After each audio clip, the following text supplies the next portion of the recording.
Now you got me wanting to stir the pot. Okay.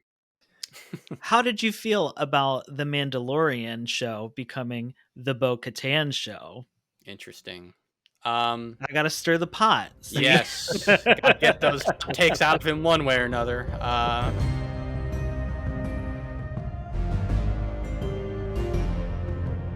Welcome back to This is the Wayseekers, a podcast for Star Wars fans by Star Wars fans. My name's Austin SWE. I'm here as always with my co-host Scotty Holiday. Scotty, it feels like we were just here talking about Bad Batch. Yeah, I remember. I was banging on my desk and going crazy. It was great. Yeah. Wonderful episode. So if you guys want to see our Bad Batch thoughts, go ahead and check out our recent episode. We did a Bad Batch trailer reaction.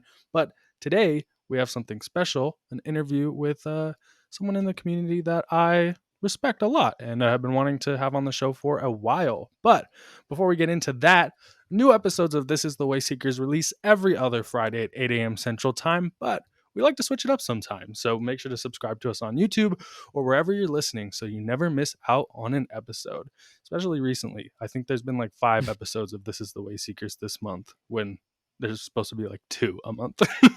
So many bonus episodes. You do not want to miss them. Yes. But Scotty, what's on the agenda for today's episode? Who are we talking to today? Today we sat down with YouTube video essayist ArTorr, aka Parks, who you may recognize from his Star Wars Rebels, A Prophecy of Hope video, or his 3-part Clone Wars series. We discussed everything from the evolution of Dave Filoni and the Mandoverse, the escapism of Star Wars, and of course we had to get into what goes into making a long-ass video essay. Hell yes. It was a jam-packed episode. And Scotty, how do you think we did for our first interview in kind of the new Wayseekers era? I mean, I think we slayed it, and we also had an amazing interviewee. So Yes. I hope y'all enjoy. Yes. Well, then, without further ado, why don't we pass it to our past selves and get on with the interview? Scotty and I are sitting here with Parks, better known as ArTorr, someone with over 68,000 subscribers on YouTube, amassing close to 8 million views, talking about your favorite franchises such as The Last of Us, Mass Effect, Indiana Jones, and of course, the reason you're here, Star Wars. Parks, how's it going, man? It's going. I'm happy to be here. I'm happy you guys got me on here. Austin, you're a creator that's been on my radar for a while. So this is a pretty cool moment. We finally get to work together, and there's Scotty over there too, I guess. But no, I was gonna say.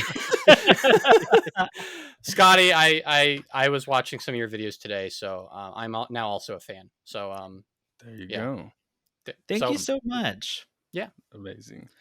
It's funny because Austin, you mentioned wanting to work with them for so long. Austin has been talking to me about trying to get you on our podcast for so long, like months. So I'm really happy that it's finally happening. Yes, sir. Yes. Finally. 100%. Yeah, our first interview here on This is the Wayseekers and kind of the new era. And we have some interviews lined up, but we're super excited to be talking to you, Parks. I've been watching your channel for a while now. And then we obviously met through our friend, mutual friend, All Star Wars and Star Wars Exchange. So yeah, super excited to have you on here. Scotty, you want to get us started with a little Star Wars conversation card from Kelly Knox? Yes, we're going to start off with the hard-hitting questions right out the gate. So I've got a conversation card here. And, oh, okay. So bad news, you work for the Empire.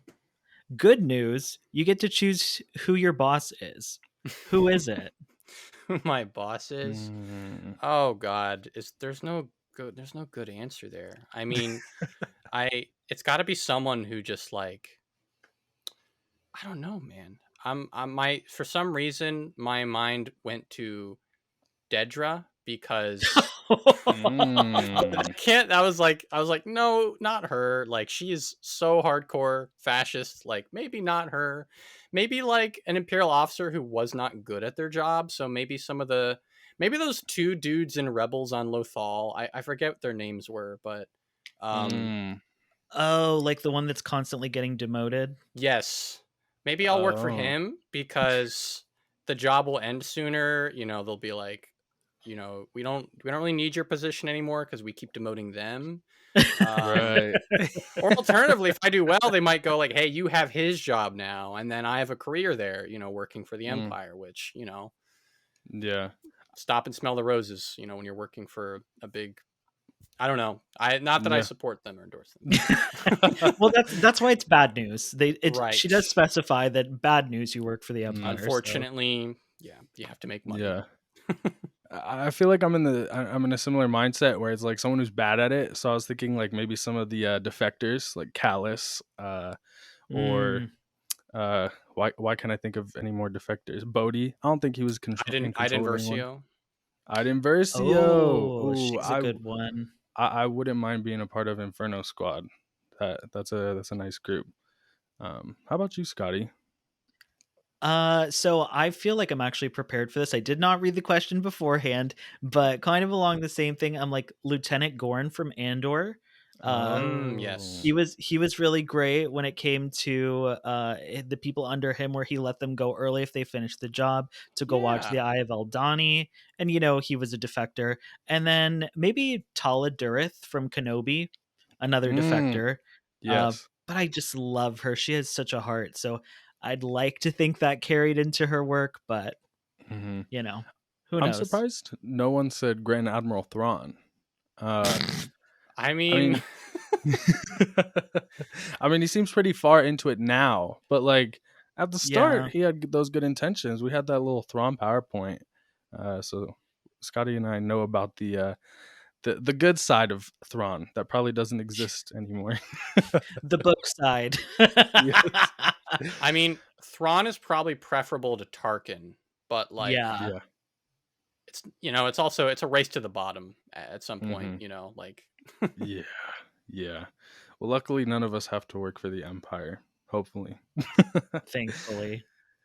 All right. Well, Parks, we put together some questions. Obviously, you've been doing YouTube for a while now, and we wanted to know all about your journey with that, and also some things about your personal Star Wars tastes, and maybe some things outside of your Star Wars and content creation atmosphere you have going on. But first, I want to talk about that first Star Wars video that you did, according to your Mm. channel. The first Star Wars video that you did. So it was released in March of 2020. It was the start of your Clone Wars series. And I want to know what led up to you making that video. And was it your first Star Wars video, or were you kind of part of this Star Wars content creation thing before that? so technically, it wasn't my first Star Wars video. It was the first Star Mm. Wars video I ever did on ArTorr. But Mm, before ArTorr, I had a sort of like a Let's Play YouTube channel called SciTor. Okay. And I, would play through games like Knights of the Old Republic, the Force Unleashed games, Lego Star Mm-mm. Wars. So if you count that as Star Wars like content, like that's kind of where I started. hmm But the Clone Wars video was really the videos were really like my first sort of attempt at a sort of Star Wars video essay, Right. which I think from that period of like the sequel trilogy, up to now has just gotten to be Mm-hmm. a very popular sort of uh, cornerstone of like Star Wars, on YouTube. Um, Yeah, but for for me, sure. the Clone Wars videos, that was around the time that season 7 was coming back, and obviously I was Right. very excited for that.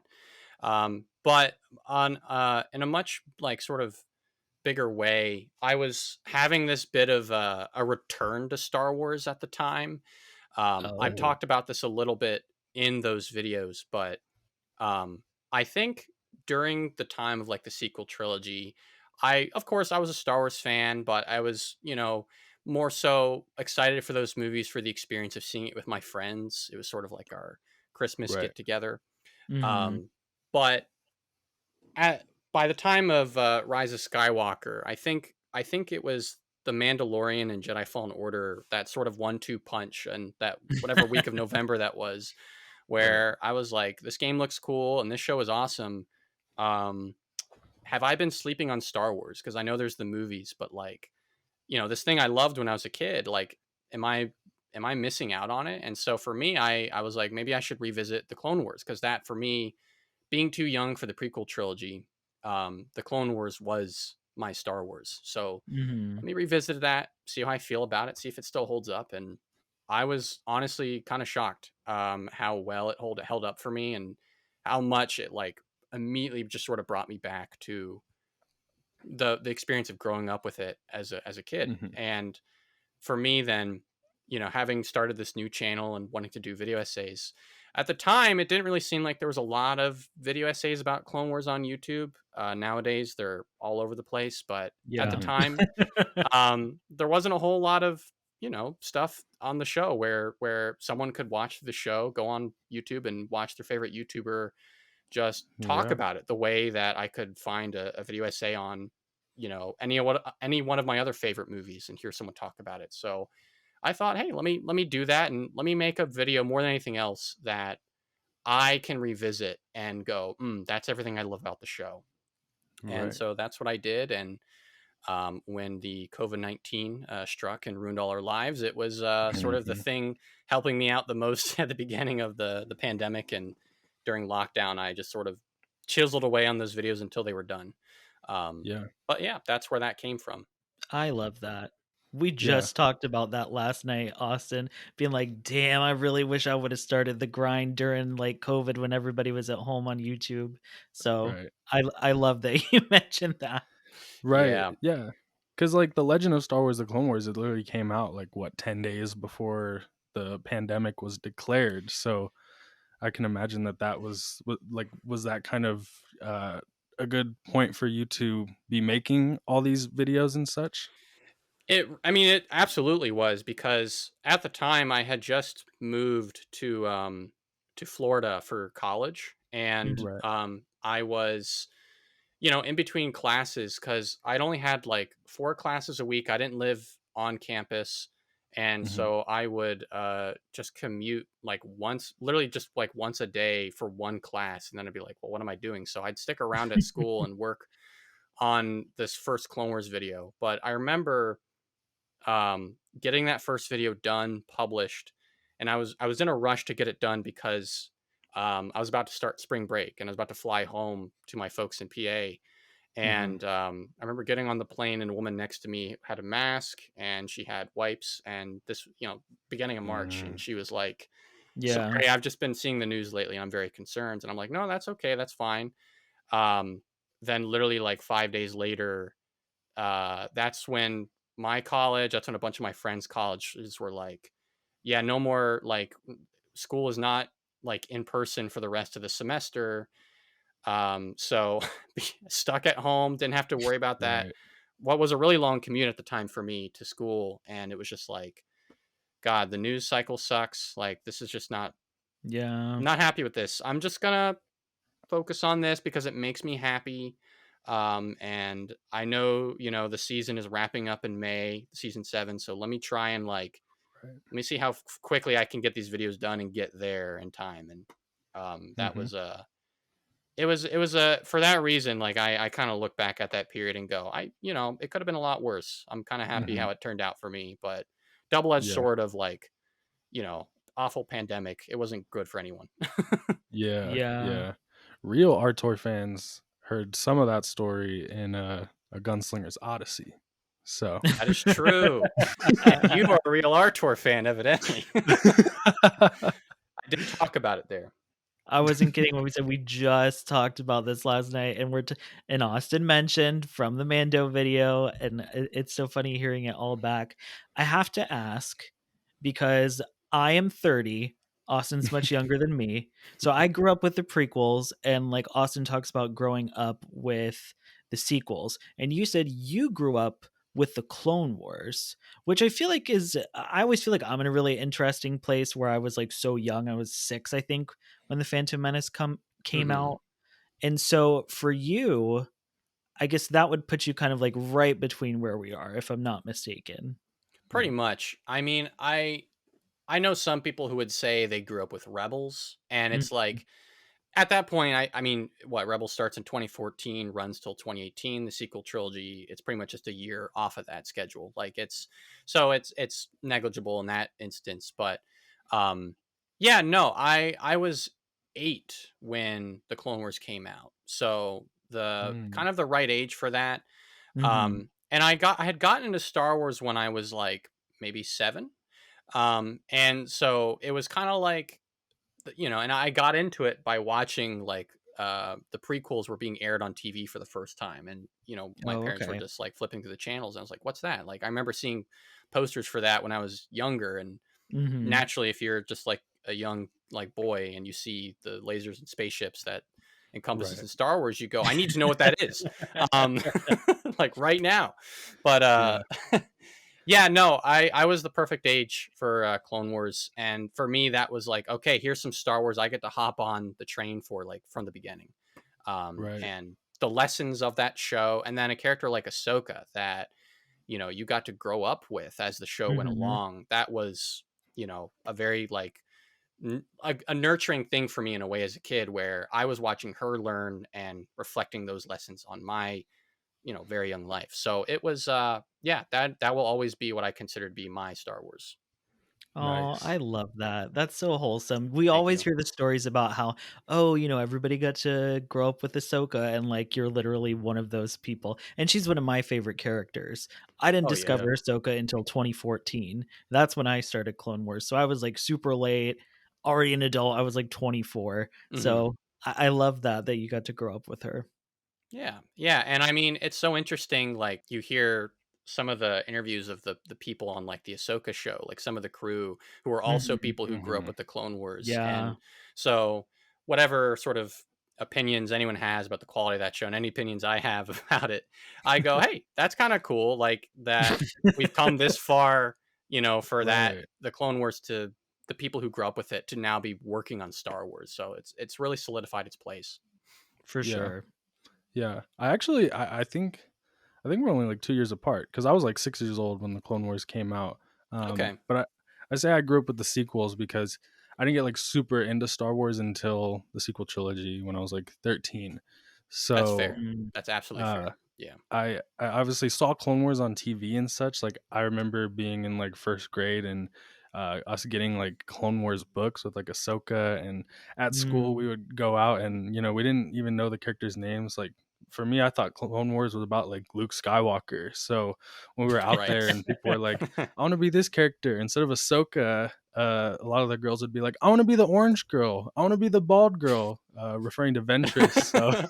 I Yeah. want to be the bald girl still. I was at that age where I didn't even know what was going on. So Yeah.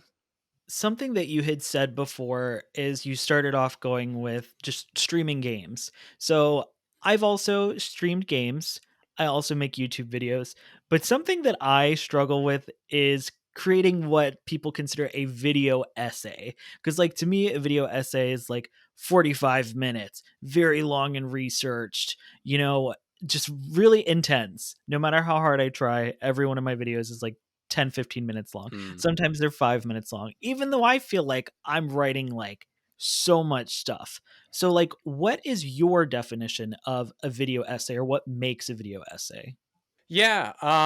It's interesting, how video essays have evolved over time. And I think like any sort of medium of art or whatever of media, the more you try to like provide a hard set definition for what it is, the more the essence of what that thing really is kind of slips through your fingers. It's as impossible as trying to define like what a movie is or a show, other than by like some pretty agreed upon metrics of like must be 90 minutes long, or not even that. Some boards would say it's 60 minutes long, and bam, it's a movie. And does it have a character and a story and stuff like that? A video Mhm. essay for me, I tend to hold a pretty inclusive definition. And I think a more useful term for defining it in my view would be replace the word essay with discourse. And video discourse, anything that you would consider video discourse, is a video essay. For me, the first video essays I ever came across around, I'd say 2014, 15, were from a Twitter account called One Perfect Shot. They are they're in the bygone days of Twitter. You won't find them tweeting much anymore these days, but Mhm. they they were kind of like the de facto like here's the Film is Art Twitter account, and they would tweet out like still images from movies of like cool cinematography, and then they'd either directly produce or repost like video essays. They called them video essays, and they were usually uploaded to like Vimeo, because most of the people making video essays were like people who went to film school, you know. And a lot of those video essays didn't have any written commentary, didn't have like any writing in them at all. It was literally just like, let's juxtapose how that word. Juxtapose? Thank you. Yes, I was adding a few too many syllables in there. Thank you. Let's do that with the shots of the movie Nightcrawler and then shots of the movie Drive, and kind of compare and contrast how maybe Nightcrawler was inspired by some shots of Drive, how maybe both of these movies portray what we would call today the literally me type of character, you know, that that loner who, you know, is like a person in the night, kind of all by themselves. And let's put some music over that and watch it and just think about it. Only 3-4 minutes long. That's a video essay, because it does produce some sort of thought or consideration. It is discourse about the conversation about those films. And so anything that would fall under that, it can be written, it cannot be written, I would define as a video essay. Nice. Well, we love inclusivity here. This is the Wayseekers, so I love that answer. Yeah. I think, Scotty, that's something you and I have talked about a bit, is like a video essay doesn't necessarily mean like a 90-minute video or whatever, you know. Like I don't see a video essay as a time thing, because like I look at what Scotty does, and they literally write an essay and then read it, and even though it's only 10-15 minutes, I'm like, how is that not a video essay? You know what I mean? Yeah, so, that is a video essay. You make video essays. Yeah, 100%. You are a video essayist. I know. I feel so validated right now. All I needed was for Parks to come on and tell me that I'm a video essayist. There you go. I feel so validated. I can go put that in my Twitter bio now. There you go. Amazing. Well, on the topic of video essays, I want to ask you what your process actually looks like. Is it the same for every video? Do you have like an assembly line? Are you all over the place? What does an ArTorr video behind the scenes look like? Yes. So there is a process that I do follow, mostly the same for each video. It starts, of course, with an idea. Whenever I decide I want to turn that idea into a video, I will write a pitch. And a pitch is basically, I mean, you know, in any sort of professional setting, the pitch is like the thing that's going to help you sell the idea to someone. But I don't need to do that. So the pitch is really just there as a sort of like a way to officiate the process, and for me to write this sort of 1-page description of what I want to do with the video. And so when I'm like 3 or 4 months out from the video being started, and I'm like, you know, I have tunnel vision, and I'm not really sure what I'm saying or doing anymore, because I've worked on this thing for so long, I can reread the pitch and go, that's right, that's what I originally wanted to do with the video. So it's kind of like my touchstone. From there, research. It could be a lot of research. It could be a little amount of research. I'll do a couple different outlines to try and walk through the video in my head and go, okay, what am I going to say there? So I'll keep doing that over and over until I'm like, okay, I know what every part of the video is. Then I sit down and write it. I don't usually get it right on the first draft, so that takes a second draft, and then sometimes a third draft. After the third draft, I'm like, okay, let me record this thing. I'll try to wait for a quiet time in the household and then record it. And then editing. And then editing is also a multi-staged process. I start with, of course, cutting up the commentary that I've recorded, but then I will do music. And sometimes music is something people put in last, but for me, I put music in like right there with all the audio at the start. And it's sort of, it dictates sort of the flow of the entire video in that way. Interesting. I do not do that, so that's really interesting. And I'm the musician here. I don't know about you, but I'm a musician. So hearing that y'all do that, I'm like, oh, maybe I'm doing it wrong. I mean, I feel like the more conventional thing is to like do it last or close to last, or find like you know, because in Hollywood, like you ask a composer, you know, after the movie has been cut to put the music in. There are Mhm. some exceptions. I know James Gunn is an example of this, where he'll have his composers write all the music and then Mhm. he'll play that music on set, and then in editing they already have all the music to sort of cut to. Um, Mm, but Right. as a person, you know, who gets to remix all of this content after the fact, you know, I yeah. have the freedom to be like, hey, I want to do the same thing and have the music here. um, Mhm. but yeah, after that, it's pretty much just that's the audio pass. I do the video pass then, and then I'll do a bit of an effects pass where I add in like maybe transitions and sound effects and stuff that I might do in After Effects. And that's pretty much like at the finish line right there, minus all the other little things like, you know, let me get my social media ready and to tweet out the video and all that stuff. But yeah, Right. that's how you make an ArTorr video.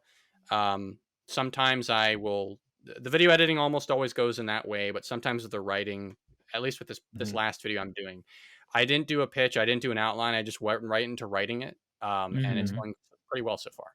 So Yeah. there you go. I mean, sometimes that's the best option is just get it out on a page. You can Yes. figure that out with a second, third draft. That's kind of my process. That's probably why I haven't had a video essay out in like a year. So uh, maybe I need to, put it together nicer like that. But no, I fully agree with you about the music because for me, the way I look at it is a lot of the times, and I notice this a lot with your videos, music and like editing to the music is a big part of what you do. And so you're able to cut kind of to the beat or like, Yeah.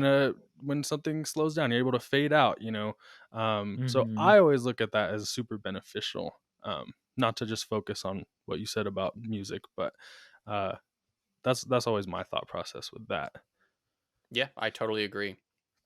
I love Um, the idea that you mentioned too of having like a statement or I don't remember exactly what you had Pitch. called it, a pitch, but Yeah. like having that pitch, especially when you're like second draft in, third draft in, and you're like, I have all this stuff in my head. Now I have it all like on paper or written in a document, but like it still feels all jumbled up because sometimes I Yes. run into that and I'm like, sometimes I get so off topic because it's about something I love so much that I'm like, Right.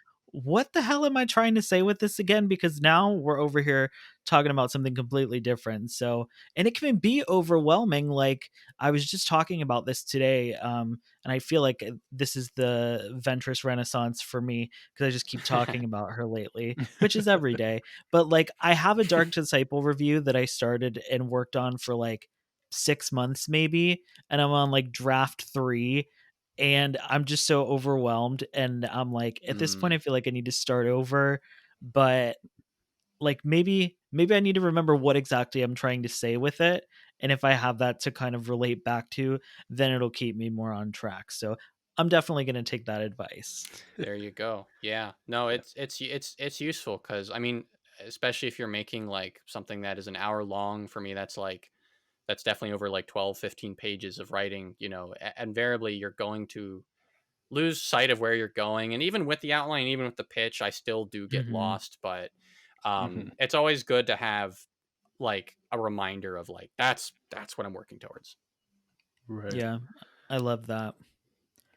Now, we've talked about our love about the Clone Wars already.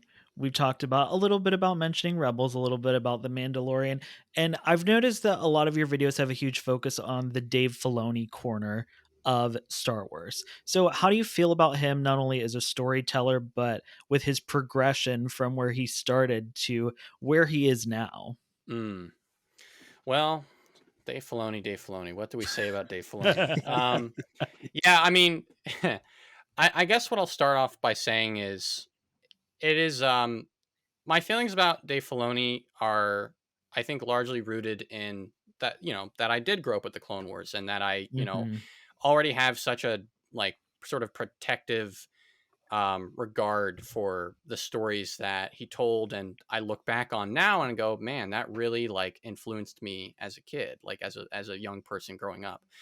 Mhm. And I, you know, I was fortunate enough to be able to go to some of the Star Wars celebrations during the time the Clone Wars was airing.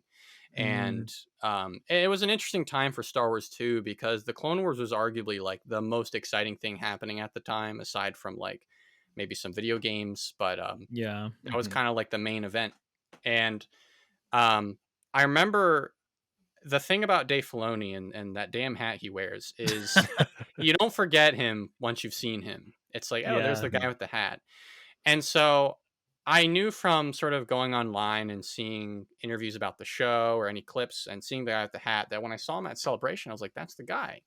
Mhm. And at this time, I am a big Star Wars fan, but I'm also getting into filmmaking, and I'm also kind Mhm. of watching movies like The Dark Knight and going, man, how does a person do that? And for me, getting into that at the same time I was a fan of the Clone Wars, hearing Dave Filoni talk about some of the ways that the Clone Wars was put together and how some of the filmmaking went into that, and how Mhm. they would write the show and how they would work with different people to put the show together. I kind of looked up to him in a way. And not to mention, when I was a kid, uh, I had a sort of obsession with wearing like a knit beanie. Mhm. It was My parents would yell at me because I would just wear it all the time, and they'd be like, "You're gonna lose all your hair by the time you're 30." But I wore it all the time, and I was also like Dave Filoni. I was from Pennsylvania, so I looked at him and I was Mm. like, hey, I could do that one day. That kind of inspires Mhm. me. So my feelings towards him are always going to be sort of rooted in that. Um, I think he always manages to, wherever, like I guess with live action, his jump into live action. I think everyone kind of agrees, or maybe not. Maybe people are ambivalent about it, but I think his strong suit is animation, and it's Yeah. Yeah. he excels there. And live action, he must be ecstatic that he ever got the opportunity to make that jump into that medium. Mhm. Not many people get to sort of have that lateral career move in the way he did. But other than that, like sometimes he has a tendency to make decisions in live action that feel really dull, Mhm. uninspired. Stuff like Ahsoka. While I really like, I think, a lot of the core story that's there, and he always, as I was about to say, always manages to put a character in or tell a story that disarms me and makes me go, dang, like like that kind of hits me in a profound way. Mhm. Mhm. It is sort of wall to wall with I I was watching your guys's podcast on the ranking the Ahsoka episodes, and you went Ah. on about the how you went on about like the puzzle solving, and it's stuff like that where I'm like, Mhm. this is not challenging the characters in any way that like produces Mhm. anything meaningful or tells me anything meaningful about them. It's wasting my Yeah. time. It's wasting their time. The music is really good though, but Yes. Yes. But of course, that's thanks to the Kiners, of not course, Dave Filoni. exactly, exactly. Um, but yeah, I despite that, he always manages to write something that I think disarms me and means something to me. I think in and really with Ahsoka in general as a character, this was a character that I loved as a kid. Revisiting the show for those videos I made, Mhm. um, Ahsoka meant a lot more to me than she ever did as a kid, because it was a way for me to reflect on a bit of religious trauma that I had. Um, Mhm. that's a big angle of that character that a lot of people relate with. The same thing goes for the Mandalorian. Mhm. That is a character who also encounters some sort of religious trauma coded sort of experience for a lot of people. Um, Yeah. and I like that he brings those characters into Star Wars, and same thing to a similar extent with Sabine, where she has like familial trauma, Yeah. Mhm. and brings that into the story.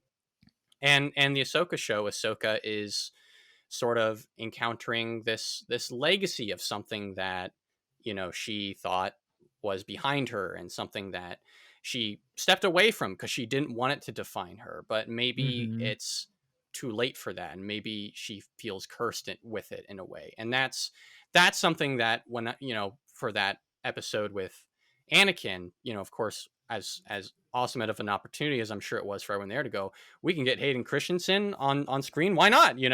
But in a deeper way, by the end of that episode, I was very moved by her sort of um, ability to sort of move beyond all these sort of feelings that were trapping her and start something new. And I just hit me in a deep way where I was like, man, like that is so much a feeling I feel. So stuff like that will always is where I go, you know what, Filoni's all right. Like, he has the Yeah. goods when it's really needed. But um I yeah, he has a long road to go in live action otherwise.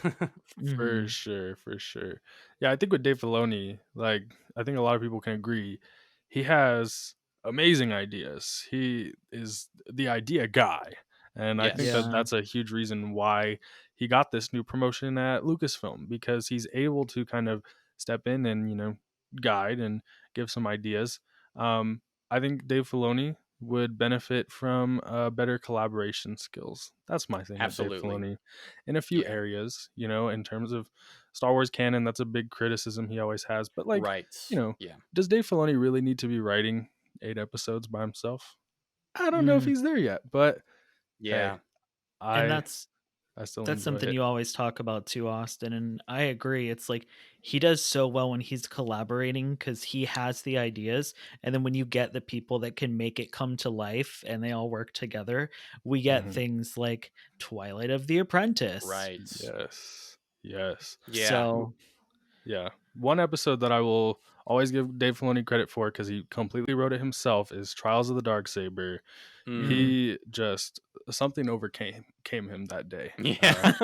So, uh, but yeah, I think Dave Filoni, he's someone important to keep around. So yeah, I Right. definitely wanted to uh hear your opinion on that from making these types of videos. Yeah. Um, and speaking about that sort of corner of Star Wars, one of my favorite videos of yours is a Gunslinger's Odyssey, the Mandalorian video. It's Mhm. about the first 2 seasons and kind of the journey that Din Djarin goes on in there. But as we know, Book of Boba Fett, Mando season 3 have come out since then, and now Ahsoka.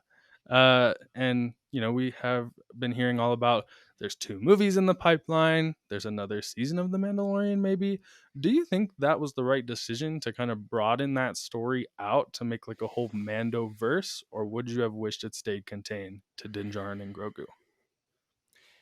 Uh I mean, ultimately I guess I would have preferred one of two things. One would have been keep it like confined to Din Djarin and Grogu, as you said. Mm-hmm. Mhm. Or another approach I'm okay with is this: if you want to venture out into the Mandoverse, so to speak, you want to touch base with all these characters and this greater Imperial Remnant conflict that is brewing in the background. Um, the best way to tell the story is not necessarily in a series of spin-off shows. What you really Mm-hmm. need is another anthology show, Yes. and mentally I am treating these shows when I sit down and watch them like an anthology. It wasn't like that from the get-go, obviously, certainly Mhm. not when Mandalorian was, just the Mandalorian and you didn't have other spin-offs. But by the end of Book of Boba Fett, it just seemed to me, that show reminded me a lot of like arcs in the Clone Wars, kind of like the Onderon episodes in season 5, where Mhm. you have 3 episodes of them on Onderon, but then out of nowhere in the 4th episode, they go over to whatever planet Hondo is on, and they're like, "Hey, man, we need some like rocket launchers to go fight like a proxy war on Onderon." And so all of a Yeah. sudden, Hondo's in the story out of nowhere. And it's fine though, because you are used to the revolving door cast of the Clone Wars, and I think the Mandoverse would have been better suited to that approach. And plus, you wouldn't have to stretch out like one story out over like 8 episodes or however many episodes if that's all you Mhm. had for the title, which is Ahsoka or Book of Boba Fett. If really all you had was maybe a good solid idea that would take maybe 4 episodes to go through, and then you wanted to, now let's touch base with the New Republic and explore a story there. When we just confine it to, the character name we slap on the poster, it can be very limiting. And Obviously, I feel like the appeal of that is you know, based more so in the sort of corporate optics of, you know, here's the Mandalorian character, here's the Ahsoka character, and now when you see the merch Right. in the store, hey, you know it's her, you know it's him, you know, that sort of thing. Yeah. But the best thing for the story overall would have been to build it out like an anthology. We can spend time with Boba, we can spend time with Mando. Although I Mhm. guess at the same time, the downside of that is it would be even more expensive than what it currently is, because Mhm. you can spend 8 episodes on Tatooine or 7 episodes on Tatooine with Boba Fett and reap the rewards of sort of reusing sets and reusing costumes and reusing props through Mhm. those 7 episodes. But if you Mhm. are jumping around so much in a live action Star Wars show in an anthology format, you know, that cost is going to go up because you're going to have to try and Yeah. reflect different planets, different costumes. So then we circle back around to what Lucas did with the Clone Wars, which is, hey, maybe it should be animated because then we have far less limitations. Right. Exactly. So, but that's not probably, I mean, it could happen, but it will be an anthology show, if anything. So, It's so funny that you mentioned that too. Thinking about like if they did do it as an anthology, we would get so many more planets. Like when we saw Teth in Ahsoka, right. and everyone hated it because it was just smoke. Yes. It's Or hard to tell it was actually Teth. Right. exactly. Or what was the other one? The Twi'lek planet. Ryloth. Ryloth, yeah. Ryloth, where we don't know, but we could tell it was Teth because pink smoke, and then Mhm. Ryloth because there was like two Twi'leks in the background. I Yeah. imagine we'd get a lot more of that, but it's really cool because I love the idea of thinking if they did do it as an anthology. I mean, I talk about it on the pod and on my channel all the time.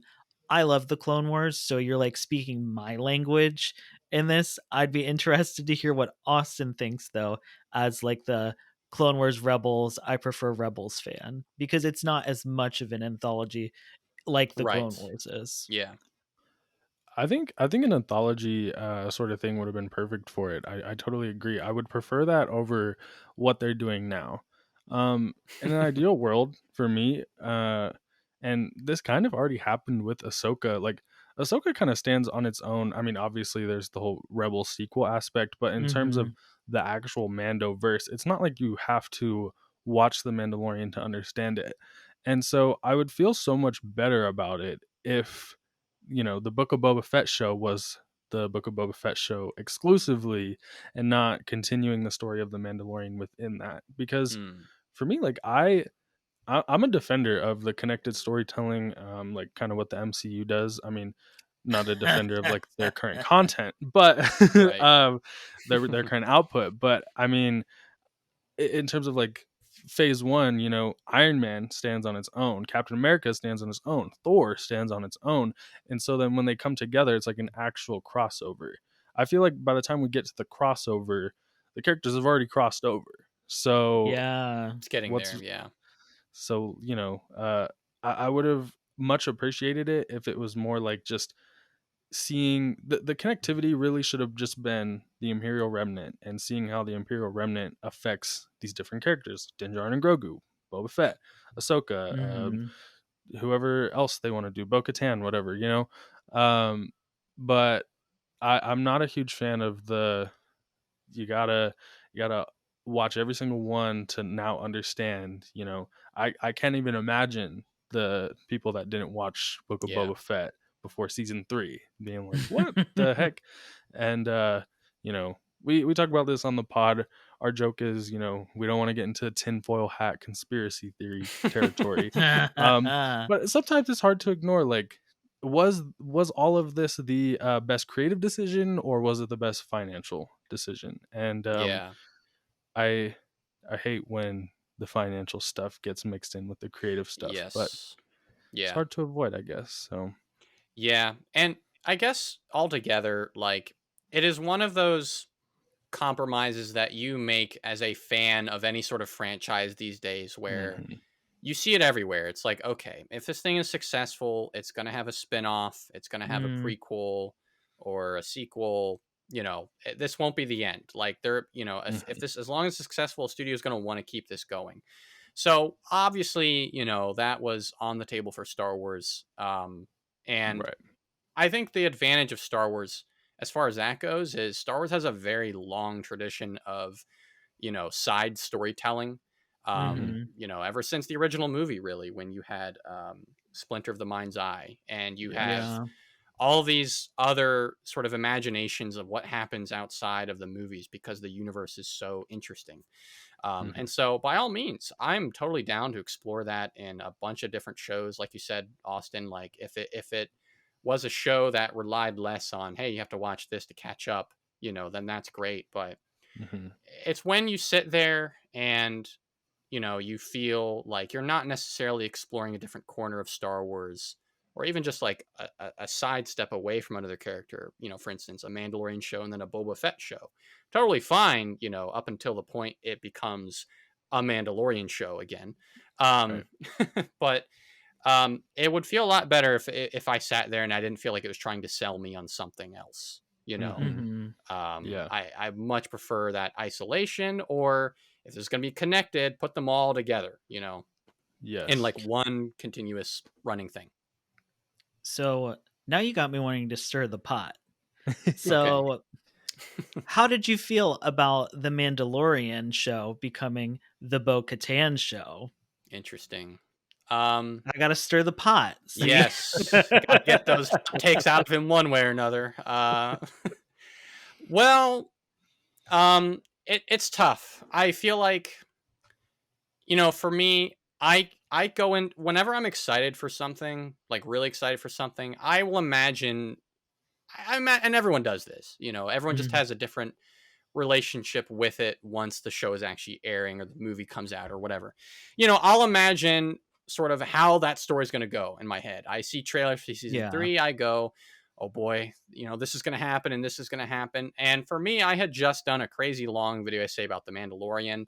I feel like I knew that show like the back of my hand, or whatever your analogy of Mhm. choice. Mhm. And I went into that season with all kinds of sort of expectations and feeling like I would be rewarded for my comprehension of the story that was told beforehand and how this story was about to go.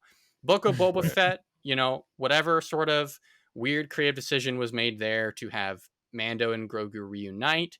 I told myself, okay, that is such a flagrantly bad like creative decision to do that in the other show without like any sort of feeling of time elapsed.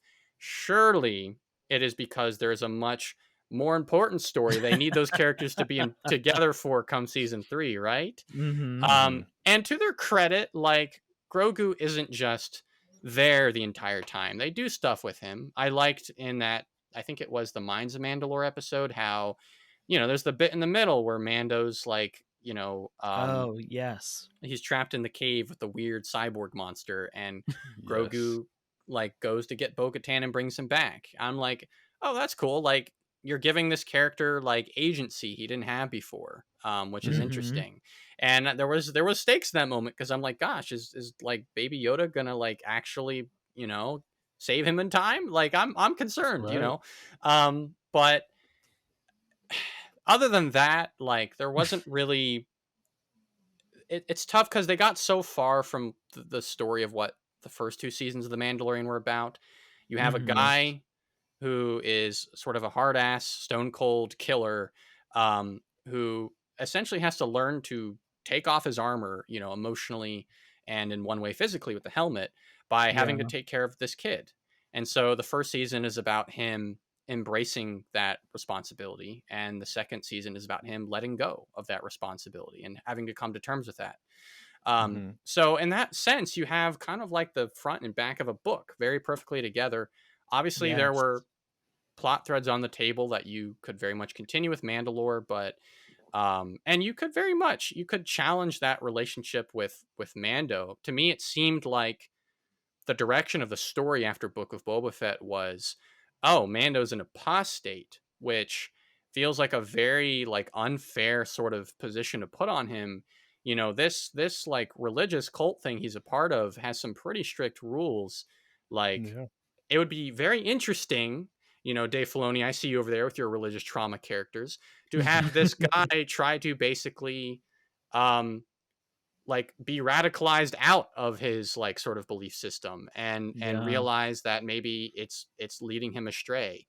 But no, season 3 doubled down on Yeah. this belief system. And by the end of the season, I felt like my head was spinning because I was like, was Yeah. it was just one of those things where it made me wonder if I was reading the right things from the previous 2 seasons, if Jon Yeah. Favreau stopped caring, if like, you know, there's, or maybe there's a different message that I'm not quite picking up on here, where it's, you know, this thing can be good for you, but also you can accept other beliefs like bo-katan's. Right. The problem then was just how the season arrived at that sort of conversation where, for no apparent reason, the armor is like, you know, cool with bo-katan taking off her helmet and Right. walking both worlds or whatever she says, and Mhm. stuff like that. Bisexual queen. It was a very messy way to have any sort of like, I don't know, to build off of anything that was established in those first 2 seasons. So I was disappointed, but I don't Yeah. know. We'll see. Maybe the movie will be, I wouldn't say redemption. I would just say maybe it's a space Favreau's more comfortable in. He's a filmmaker. He's used to that 2 hour Yeah. format. He might be tired of telling stuff on the TV side of things. So maybe a 2 hour story is like, hey, I have a cool idea for like just a concise Mando adventure. Or maybe I don't. Maybe I'm being forced to make a movie off of an 8 episode season that's now 6 episodes in a movie. So I, Right. I'm dreading it a little bit, but maybe it won't be so bad. I don't know. Yeah. We'll just have to wait and see. But yeah, I totally agree with you. Like, I think that my thing with Bo Katan, like, I love Bo Katan, and seeing her Mhm. story continue, seeing Katie Sackhoff get to play her in live action, Absolutely. amazing. But I Yes, can't help she's but great. feel like the story that Din Djarin was supposed to have was kind of given to her. Like, not even in the sense that like, oh, she's the main character, whatever. I'm not really one to complain about that. But Yeah. in terms of like this whole thing, like you said, it almost seems like out of nowhere, the armorer is just accepting of Bo-Katan taking off her helmet. I can't, I can't help but wonder if that was supposed to be Din Djarin. Was he the one that was supposed to walk both worlds and be the Mhm. Mandalorian that was part of the Watch, and then removes his helmet and is like, "See, guys, it's really not that big of a deal," Yes. you know? Yeah. Um, and Well, don't forget too, the armor definitely alluded to some drama in the Book of Boba Fett mhm, when she Right. was telling the, I think, what did she say, the tragedy of Bo-Katan Kryze, or she used a very yeah, negative something like that. adjective to describe I it. think she said she was cursed or something. Uh-huh. Mm, I can't remember exactly, but yeah. Or that she brought a curse to Mandalore by taking the Yes. dark saber without winning it in combat. Right. yeah, Which, I fully thought they were gonna fight in season 3, talking Yeah. about oh what yeah, we thought we knew, but yeah, and then it was just like, "Hey, girl, like, you can do both." Like maybe it was reading too much into the trailers, but the vibe from that too was like, oh man, there's going to be another like, you know, Mandalorian Civil War, you know, like Mhm. Mando is going to have some people from the Watch, and then Bo-Katan's going to have her Mandalorians, and then, you know, Mando's going to be like, "Wait, why are we doing this?" That's more in line with where I thought it was going, but mhm. this was not the way, I guess. So I feel like you've kind of hinted at this already, mentioning some religious trauma and, relating to the stories of these characters. For me, as a queer person, I'm always looking for characters in Star Wars that I'm able to see myself represented in, or see like a part of me in them. So, other than maybe Din Djarin, who are some other characters or just Star Wars projects in general that you see yourself represented with or identify with? Yeah, I mean, I have the sort of benefit of having all kinds of characters that I can sort of immediately relate with on some level, but I guess in a very personal way, maybe characters whose struggles like I mean something to me, and I look at them, and in any sort of character or story where I go, you know, that's a character that helped me through maybe a difficult time or something. um, a character I will mention, I guess, would be Cal Kestis. And this is Mm. interesting, Scotty, because I watched your how the Star Wars video games are queer video Yes. earlier, and Mm. so it's very Thank interesting you. to get your perspective on Cal, and of course a perspective that I had never even considered before, which is so interesting. But for me, and specifically Cal and Jedi Survivor, I will sort of harp on more so here. Mhm. I think it was so interesting going into that game the time I did. I had waited a few months to play it, and by that time, almost everything about the game had been spoiled for me, sadly. Oh. Mm. But uh, I remember going into that game, and I was waiting to play it because I knew that when I did, I was probably going to start thinking about a video of some kind or some sort of content for it.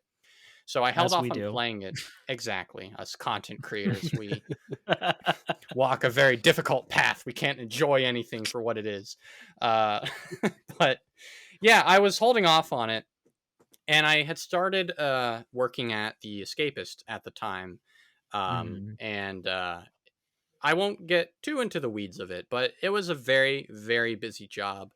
And at the time, I was doing that plus a day job, plus trying to do YouTube. And it was a losing battle Right. for my YouTube channel. And I remember playing that game, and it was I booted up because I was like, listen, like I just need some sort of relief or escape from what's going on right now. Mhm. You know, a Star Wars game has to be the best medicine. And so I played it, and I think what was so interesting about that story at the time I played it was this desperation Cal has for a dream of his to come true, essentially, which is I want Mhm. the Empire toppled. I want my friends to be safe, you know, and I'm going to fight as hard as I can for that to happen. But Mhm. gosh Yes. darn, I've been fighting for 5 years. I've been surviving for 10. When will the day come when this like fight is over? Mhm. And so he's a very tired character in that game, and you see it on his face, and he just looks exhausted.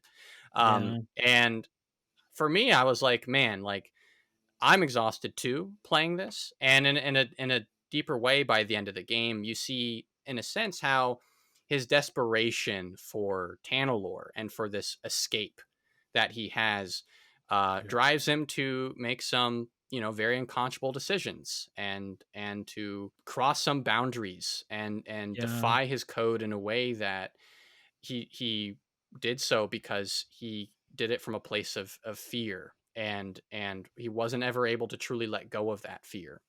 Mhm. And at the end of it, you know, though he has Tanalorr, there's this greater sense that, you know, he has really only walked out of this journey with a lot of tragedy and sadness, and his dream, his ultimate dream of the Empire being toppled, is really no closer.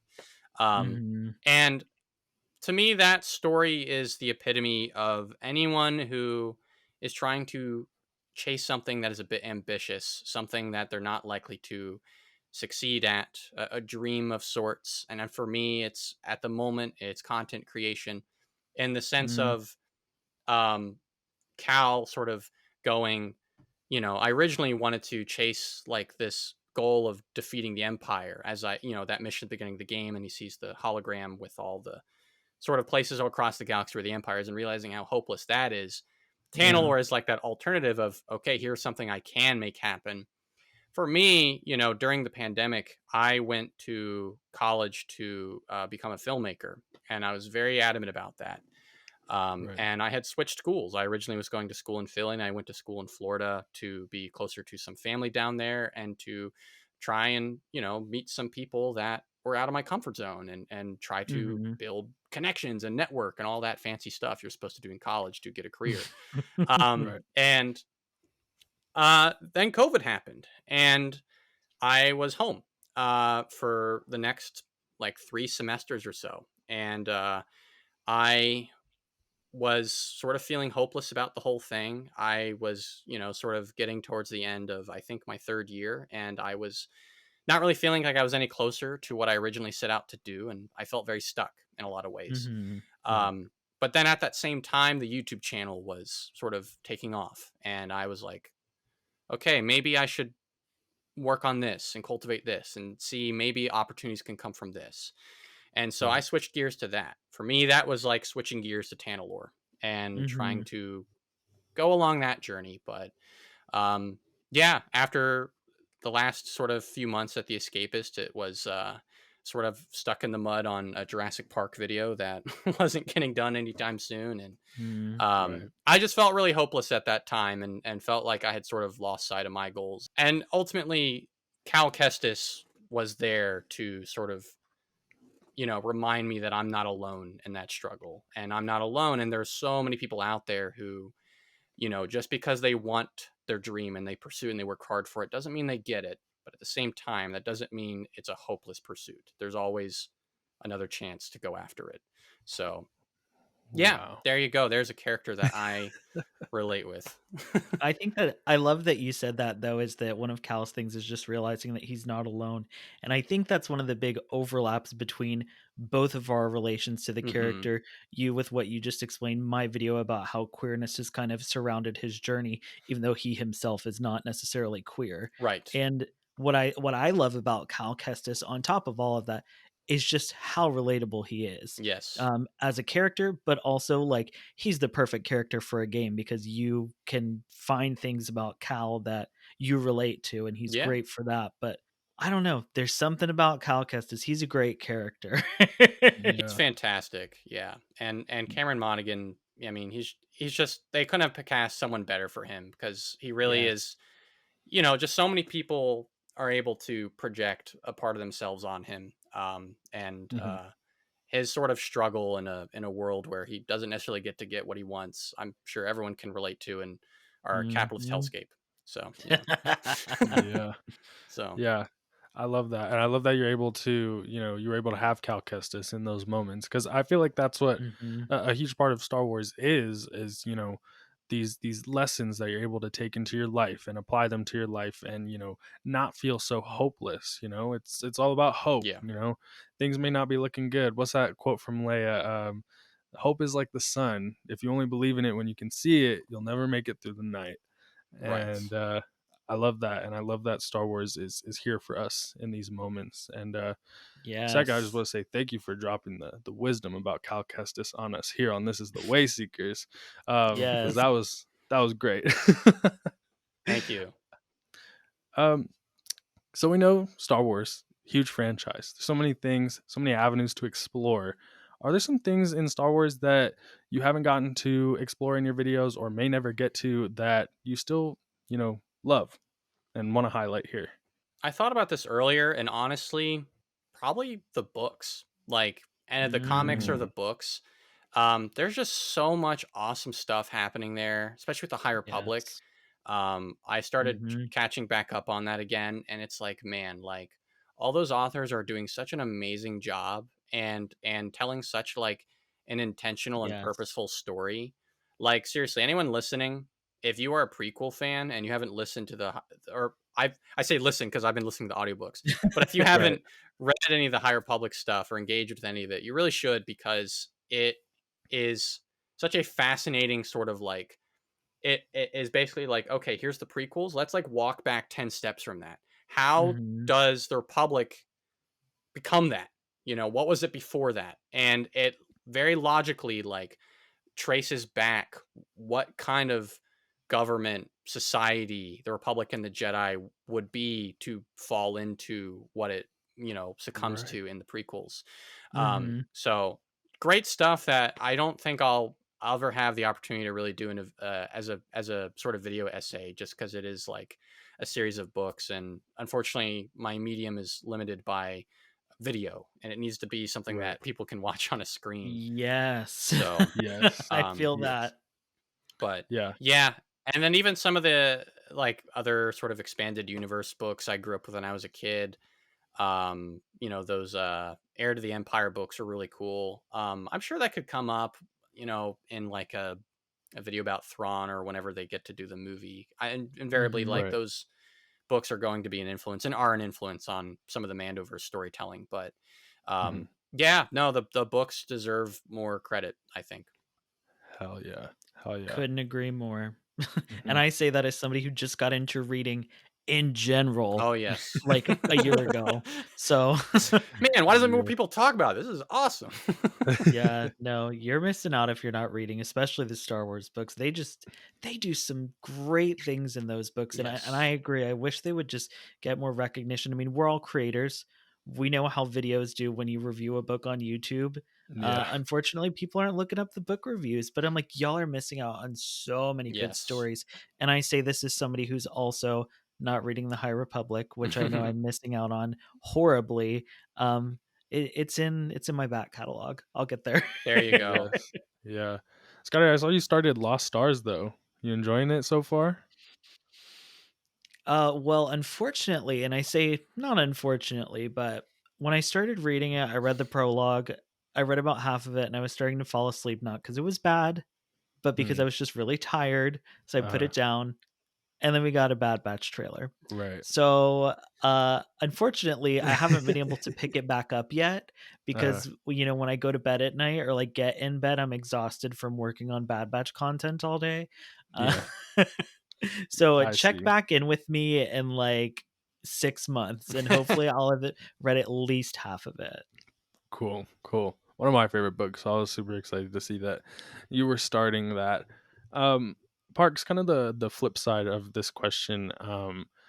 Talked about things that you might not get to explore within your videos, but is there something within Star Wars that you wish Star Wars would explore themselves, like Lucasfilm, make more stuff about this corner of Star Wars?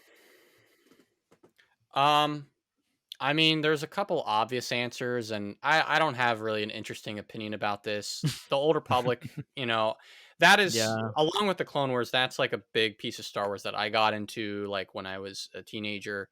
Hmm. Mhm. So anything in that era would be cool. I'd love to see them attempt to maybe embrace and then try to answer the question of why do things in the Old Republic seem so high tech, yet all this time has elapsed and like the technology feels the same. There Right. was like a thread on Twitter I saw about that, like maybe yesterday or the day before about that, where it's like, Yes. the clumsy aesthetics of the Old Republic, and it's like I don't care, it's cool. Um, Yeah. Yeah, I we. mean, those star maps in Knights of the Yeah. Old Republic, they just look so cool. yeah, Uh-huh. yeah, Yeah. We definitely saw the same thread because I even commented on it, and my right, take is I kind of enjoy the fact that the farther back you go, the more high tech it seems, because it feels more lived in. I believe George Lucas has talked about that. Like that's why the prequels right. feel more futuristic than the originals, because as time goes on, it gets more lived in. Which obviously, like, does that make the most sense? No, but I feel No. like it's a creative choice I can respect. And Right. another part of that too Yeah. is I feel like with all these wars and oppressive factions like the Empire, they come in.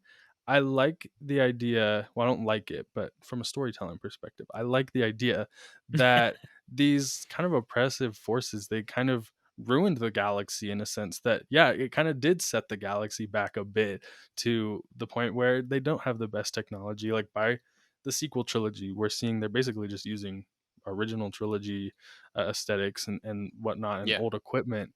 I like the Mhm. idea that these kind of big conflicts have set the galaxy back. Again, does it make the most sense that things haven't progressed?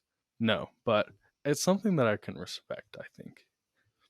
Yeah, exactly. So it would be interesting to see them attempt that. I mean, I remember watching a video a number of years ago that basically argued that a possible reason the galaxy never progresses like past that point in thousands of years is because of constant war, and war is expensive, Mhm. and so there's never time to actually innovate anything because all that money is being used to fight a war. So that's an Right. interesting perspective. But yeah, other than that, I'd be very interested in some sort of um Andor style sort of exploration of the founding of the New Republic. Um, I Ooh. I've been getting into a lot more history in the last year. It's something I really loved when I was younger, but I've sort of reclaimed that hobby recently, and I think it's so interesting how many similarities you can draw in Star Wars to sort of certain revolutions that take place throughout history, and Mm-hmm. then certain wars often coincide with a lot of revolutions, but a period that you don't ever really get to see in Star Wars, and unfortunately the sequel trilogy, I enjoyed overall, but it skipped over this interesting period, Yeah. which is um, the trials and tribulations of trying to establish like that new government, where sometimes, in the sense of America's founding, the founding fathers were, knew they didn't like British occupation. They knew they didn't like, being just a British colony, but Mhm. they didn't necessarily know what they wanted to replace it with. Yeah. Um, not right Mhm. away, and they wouldn't for several years until they finally wrote like the Bill of Rights. But yeah, so it'd be interesting to see that sort of happen with the New Republic. And I think Lucasfilm has the right minded storyteller to kind of dive into like the mechanics of that right now with Tony Gilroy, if he's so Yeah. interested. So I mean, they've already got Genevieve O'Reilly too. She'll just come back for the Andor sequel series about the New Republic. right, I would exactly. I'd be so into it. As soon as she was put into Andor as Mon Mothma, my next thing was like, now I want to see Genevieve O'Reilly as Mon Mothma, like post Yes. the original trilogy. And we got that in Ahsoka, so Yeah. we could see this Yeah. happen. Who Yeah. knows? Maybe you could be a part of that team in the future. Oh, I would flip out. There's no way though. It's not. Just inflating my ego right now. Just. Hey, sky's the limit. It really is. We already talked about it with Cal Kestis. Like, just put your mind to it. Right. It's your Tanalore. It is. It is. It's mine. And you know what? I bet you Cyril Karn, he has what it takes to make it all the way to there. He's gonna Ugh. still eating cereal at his mom's house. Yeah, he's like Darth Maul, but instead of just like surviving over hate, he's just like surviving over just being Patheticness. super uptight, and yeah. he's just like, Yeah. Yep. Well, we've kind of touched on this with kind of talking about the different pockets of the Star Wars universe, but I want to take it into our universe and talk about the different pockets of the Star Wars fandom. Mm, We know there's a reputation yes. for the fandom. There's the positive side, there's the toxic side, Right. unfortunately. But I'm curious, especially with the content that you make, what has your experience been with both the positive and the toxic sides of the fandom? I mean, for me personally, in terms of I the sort of what parts of the fandom sort of splash over on my videos, Hmm. it's been thankfully extremely positive. I'm very fortunate for the viewership that I have and the community that I have around the channel. Hmm. I've had comments that have told me like, "Hey, like we appreciate your videos because like they are a genuinely positive and interesting space like to really like think and talk about these stories um outside of other channels and other sort of creators who really just they'll go to the same depth but only to complain about this and that and this and that and Right. this. Hmm. And I'm like, yeah, sure, absolutely, like, and it's I always try to be genuine with it. I don't necessarily love all Star Wars things, but Hmm. Right. I never want to do anything but create like a positive space. That being said, Yes. something I've been thinking about lately for hopefully reasons that are will become kind of obvious, um, is the sort of delicate ecosystem that as a creator I am a part of, and that Hmm. ecosystem involves other creators that I respect and enjoy, but it also involves creators that I disagree with, that I think are um, not necessarily a good influence on the space and on the fandom, and are Hmm. perhaps helping perpetuate or are a gateway to that sort of toxic part of the fandom. Yeah. And it's a tough thing because as a YouTuber, like my a lot of my viewership, and this is maybe the case for a lot of channels, I imagine, a lot of my viewership trickles down from bigger Star Wars channels. Mm. And so while I do, have a sort of, a bone to pick with maybe certain creators or channels. Um, it is the irony of that, and the hypocrisy that I, am complicit in as a creator enjoying the viewership is a lot of my viewers come from the videos of like some of those toxic channels. Yep. My video Yep. gets recommended on theirs, not because the content of it lines up with anything they've said, but just because Star Wars is in the title. Viewers Mhm. find the video, and they don't necessarily come to the video bringing, toxic tidings or anything like that.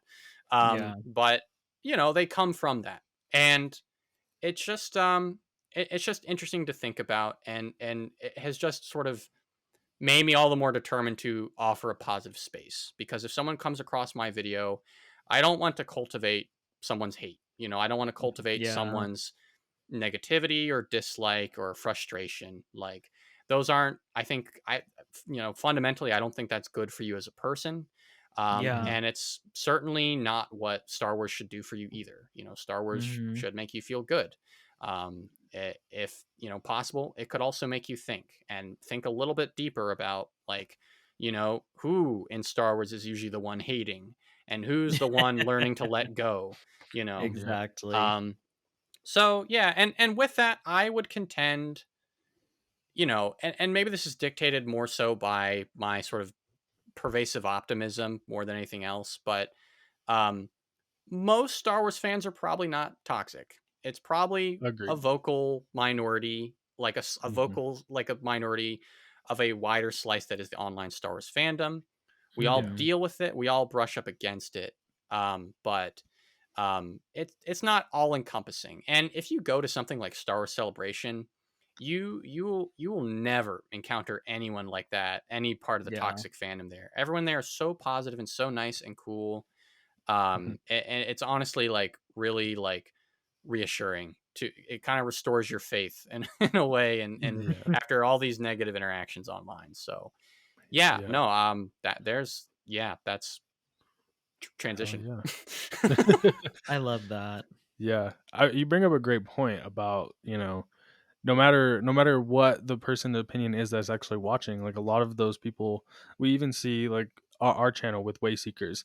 We just hit 200 subscribers, so we're not anywhere near uh, you know, anywhere near huge or anything. Right, yeah. Um and even I see, like, last week we made our episode, we were talking about the Ray film and kind of that Mhm. drama recently where it was rumored that it was indefinitely delayed and whatnot, and kind of who was making these claims, who was reporting this, right? And Mhm. we're talking a lot about how the spread of misinformation. A lot of people like to just spread misinformation in their videos because it gets clicks, and Yeah. we're actively combating that in the video. And I look at what who like where people are clicking on this video from, and a lot of people were clicking on it from those videos that we were talking about. And Yeah. I was like, Yeah. wow, like, but we didn't get any comments or anything being like, you know fuck you guys, woke, whatever, blah blah blah. Yeah, yeah. So I was like, like, maybe there is hope. Maybe a difference is being made. Who Yeah. knows? But yeah, I'm in the same boat where I like to believe that uh, not everybody's like that in the Star Wars fandom. A lot of people are here to enjoy Star Wars and love Star Wars. Doesn't mean you love everything, but Exactly. And we can have conversations about things we don't like without being defensive. Yes. It's Oh exactly. tough, my but gosh. the important thing to remember is, like, look, we're all Star Wars fans. Like, we already have more in common than we probably don't, because we're Yeah, passionate enough about this thing to want to talk about it, like, on the internet with strangers. yeah, So yeah, it's just not worth getting worked up over sometimes. Yeah, I mean, I talk about it all the time too, and like, and I think we can all relate to this. I watched some of these creators that you would call toxic back in the day, and the reason I stopped watching them is because I was just like, I don't want to watch content about the thing I love making me not love it, or Exactly. making me not feel good about it. Because, like you said before, I go to Star Wars to feel good. hmm Mentioning that you had Jedi Survivor when you were going through a rough time with just for an escape. That is Star Wars. It's my escape. Exactly. Yeah. yeah, totally. So All right. Kind of moving on from Star Wars fandom content in general. Uh, Outside of all of this, what are you doing with your time? Some of your hobbies or things you like to do outside of making your YouTube videos? Yeah, I mean, sleeping, scrolling on my phone for way too long, trying to look for that dollar bill that I know is underneath the mattress to pay for rent. No, I, There you go. no, I, of course, I love movies, video games, shows, in my free time. I love sort of going to the theater by myself. I say that as a point of pride because it's something that people feel insecure about, or they're like, "Oh, I don't know," but Mhm. I'm like, "Hey, man, like go to the theater by yourself. It's great. Like it's awesome. Agree. It's Mhm. quiet. Well, depending on when you go, but it's Yeah. quiet in your own little bubble. Um, but yeah, I do a bit of long distance running. Something I've done since high school, Oh, so that's a good way to air out the frustration sometimes. Mhm. yeah. Mentioned earlier, history is something that I'm really passionate about. Next year, and I guess this also, I do like to travel. Next year, my mom and I are planning to travel to France to Ooh. experience some French history. I don't know why I said French Nice. that way. If anyone's French watching this, just Uh, I was like, I don't think that's a French accent, but it's okay. they're like, look, we're another American white guy just thinking he can thinking he can impersonate a French accent. But no, yeah, so that is something I'm looking forward to, and yeah, I love travel. And then I like what kinds of things do I collect? I mean, I Legos. I have this cool Jurassic Park set behind me. That's kind of the gist for parks. I used to do Nice. a lot of short films with my friends, but all my friends have moved away. Mm, So they're off in grad school or off doing a more career related job. So we talk about actually doing it more than we get to do it nowadays. But that's just Right. the sad reality of growing up that I'm currently yep. grappling with. So I feel that. Once yeah. again, I'm the 30-year-old here. So now that my friends have children and are getting married, I created a YouTube channel. There you go. Love that. I Yeah. love that you said you run though, because I'm like, as people who sit at a desk and edit and work on videos, running is like a great thing to have a hobby of. Because I'm like, damn, I need to do some exercise instead of just sitting at the computer desk all day. Yeah, yeah. So I love that for you. Thank Yeah. you. Thank you. After staring at Adobe Premiere for like 8 hours a day, it is almost a gift to be able to just be on my feet for any reason at all. So, yeah. Right. Yeah. I recently started running too. I actually Nice. this weekend I kind of started spontaneously because I was watching my Kansas City Chiefs playing in the AFC division. or Nice. and so I it was a really close game and like I was like screaming with my dad the whole time and I was like, I need to like go run, maybe get some of Yeah. this like masculine energy out. Yeah. There you go. And I did, and I ran around the block, and then I was like, whew, uh, definitely not as good as these football players running around for 3 hours. But Well, they're getting paid to do it. You're doing it yeah, for That's free. You're true. mhm. Yeah. you're doing it for your health. They're doing it for $3 million. Yeah, yeah, a little bit of a difference. All right, before we go, we're trying something new here with our interviews called Galactic Grilling. And this is Yes. going to be a series of questions that you have 60 seconds to answer. And you're going to try and get as many as you can. And then in the future, when we have more guests on, you'll be on the leaderboard and we'll see where you end up. But today you're setting the pace. All right. No pressure. So, Scotty, let us know when to go. All right, I'll give a countdown. Cool. 3, 2, 1. All right. Who is your favorite Star Wars character? Ahsoka Tano. Favorite Star Wars movie? The Empire Strikes Back. Favorite Star Wars director? Irvin Kershner. Favorite Star Wars writer? Dave Filoni. What's your favorite lightsaber color? Green. What's your Star Wars trilogy? The original. Favorite era? The prequel era. Favorite droid? Oh, the B2 Emo, the one from Andor. Who's your favorite Jedi? Kit Fisto. Favorite Sith? Darth Maul. Bounty Hunter? Cad Bane. Clone Wars or Rebels? Clone Wars. What's your favorite Star Wars game? Jedi Survivor. Time. All right. That Okay. was 12. So That was good. Those were all honest answers, but they were all close to honest, at least. Well, you can once the episode comes out, you can make a post with your real answers and be like, this is what I said here, but here's the actual real answers when I can think about it and I'm not going on a time limit. Yeah. This is the only questions we didn't send beforehand. So no time to prepare. That's why it's Galactic Grilling. I was grilled. All right. Well, this has been an extraordinary episode of This is the Wayseekers. Parks, thank you so much for coming on and being our first guest of the new Wayseekers era. Before we go, where can everybody find you at on the socials? Well, of course, you can find me on YouTube as ArTorr. You can find me on Twitter and Instagram at Parks Harmon.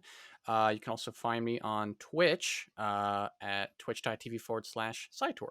Amazing. Well, on top of making sure you follow our lovely guest, make sure you follow This is the Wayseekers on social media at wayseekerspod or wherever you get your podcast so you don't miss out on an episode. Thank you all so much for watching or listening, and may the Force be with you always. Bye.